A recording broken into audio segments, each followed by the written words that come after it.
you're obviously taking the populist pathway. What does that mean? If there were a bigger rally than that, you would know about it. Who's gonna vote for a change? He rallies against the elites, says politics shouldn't be a lifelong career. He claims to fight for the average Canadian, and yet he's been a member of parliament since 2004, owns real estate investments, and refuses to undergo a security clearance while aiming to become prime minister. So what's the truth behind Pierre Poilievre's image? Pierre Marcel Poilievre was born in Calgary in 1979 to a teenage mother and adopted by 2 school teachers. He grew up in a middle-class household that would eventually split, and his father would later come out as gay. At the University of Calgary, he studied international relations and immersed himself in conservative campus politics. After graduating, he moved to Ottawa and got his start working for Stockwell Day, the first leader of the Canadian Alliance. Day was a fiscal and religious conservative, controversial, polarizing, but influential. It was Poilievre's first step into federal politics and the beginning of a 2-decade climb through it. Canada's defence minister is in a battle to keep his seat in the riding of Nepean Carleton. In 2004, Poilievre pulled off an upset victory. The people in this community think it's time for a change. You know, you have a lot of young families who are paying far too much in taxes, and they're simply tired of seeing all of that money being wasted. He defeated Liberal Defence Minister David Pratt in Nepean Carleton. He's held that seat in Parliament ever since. He branded himself as a fighter, aggressive, hyper-disciplined in message. By 2022, that persona exploded in popularity. His campaign for Conservative leader sold over 300,000 memberships and won him more than 70% of the vote. Merci beaucoup! Merci beaucoup!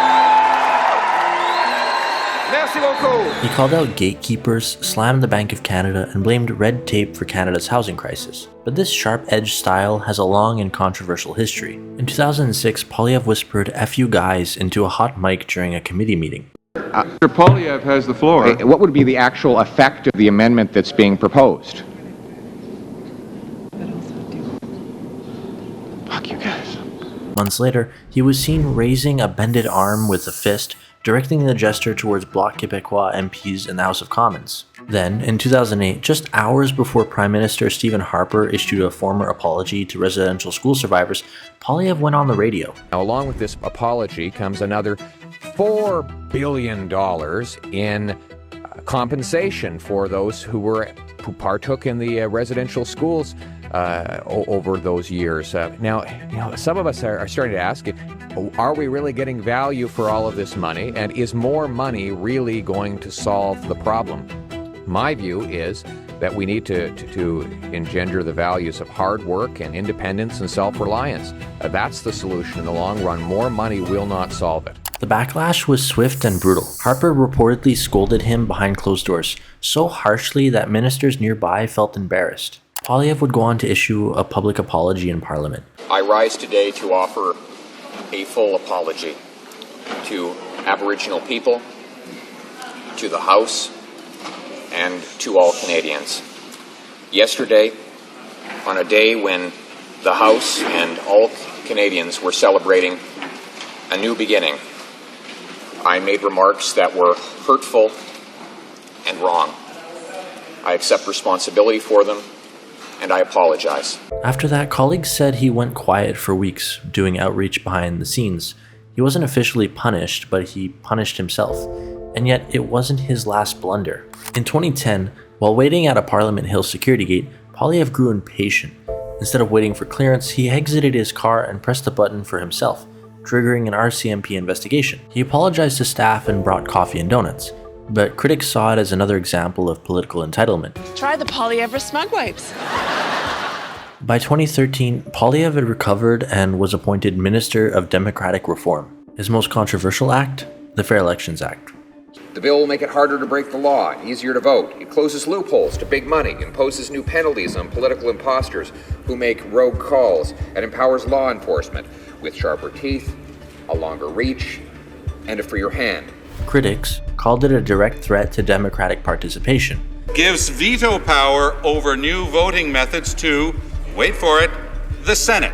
Yes, Mr. Speaker, the unelected, unaccountable, conservative, and liberal Senate. Maybe that's why the Liberals were voting with the Conservatives today. Using closure to give a veto power to to the unelected Senate. Is that the Conservatives' real idea of a democracy? Despite widespread backlash, the bill passed, but many of its provisions were later repealed. As Poilievre rose, so did scrutiny. He framed himself as a fighter for affordability, especially in housing. The result is that the cost of an average mortgage has doubled. The cost of an average down payment has doubled. The average cost of rent in the 10 biggest cities have doubled. Double trouble. But financial disclosures revealed he and his wife both own rental properties. He controls 50% of Liberty West Properties, which owns a Calgary townhouse. His wife, Anita, owns a rental in Ottawa's Orleans suburb, bought for $238,000, later refinanced with a $250,000 mortgage. Poilievre said they provide housing for 2 deserving families, but a Statistics Canada report linked second home ownership to rising prices, exactly what he claims to fight. A CTV investigation found at least 59 MPs own rental properties, but Poilievre's brand is built on being different. So here, he's really no different. Then, there's his security clearance. Most federal party leaders have security clearance. It lets them receive classified briefings from CSIS, especially on foreign interference. But Poilievre refuses to get his. Why?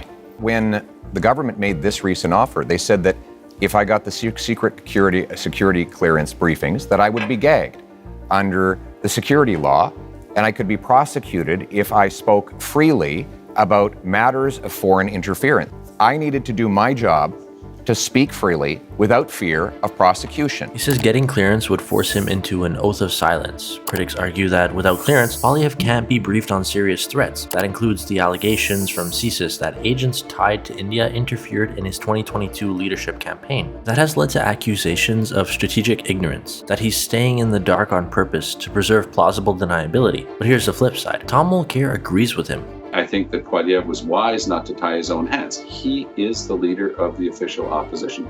I have once, occupied that role for several years as leader of the opposition. I would never want to be hamstrung because I looked at a government document. I would never want to be told that I can't ask all the questions I want of the government. And I think that on this, Poilievre is completely right. The others don't have as important a role. Neither the leader of the NDP, my former party, and I respect its current leader a great deal, Jagmeet Singh, nor the Bloc Québécois, Yves-François Blanchet, also doing his job. I don't think that either of them is in the same position as the leader of the official opposition. So is Poilievre dodging responsibility, or is he protecting his ability to speak freely as opposition leader? Depends on who you ask. Pierre Poilievre has spent 2 decades inside the system while building a brand on tearing it down. Whether he becomes prime minister or not, one thing's certain. He's not just reshaping the Conservative Party, he's reshaping Canadian politics itself. Thanks for watching. If you haven't already, check out the video we did on Mark Carney. In the meantime, hit that like button, subscribe for more, and let me know what you think in the comments below.